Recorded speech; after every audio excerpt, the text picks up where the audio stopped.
जय जगन्नाथ। मु पद्मालया मिश्र। मोर कवितार शीर्षक जीवन को प्रश्न। निरोलारे दिने पचारिली जीवन को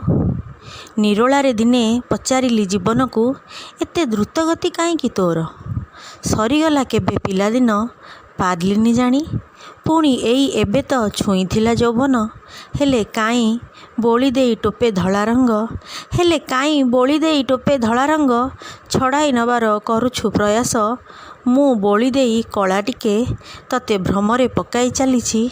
आउ आरंभ होईछि आम भितरे एक शीतल युद्ध मृत्यु को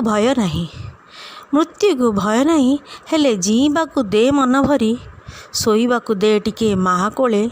राग रुषा हेबाकू दे भाई भौणी सह शोइबाकू दे टिके माँ कोले राग रुषा हेबाकू दे भाई भौणी सह हजि जीवाकू दे सांगसाथी मेले मौज मस्ती रे हजि जीवाकू दे सांगसाथी मेले मौज मस्ती रे निजको भूली जनक प्रेम रे बुड़ीबाकू दे निजको भूली जनक प्रेम रे बुड़ीबाकू दे पुणी साउंटिबाकू दे मोर भूत वर्तमान मते परिपूर्ण करिथिबा अबोधंक गहन रे मते परिपूर्ण करिथिबा अबोधंक ग्रहण रे जीवन कहिला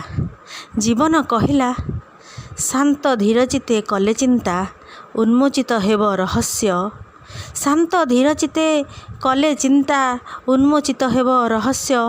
मोर द्रुतगति पाई तू जीचु मोर द्रुतगति पाई तू जीचु यौवने खोजुछु पिलादिन जहाकू छाड़ी यौवन को छुईबाकू हेउथिलु तरतर यौवन रे भूलीगलु सबुकिछि मजिगलु संसार सुखे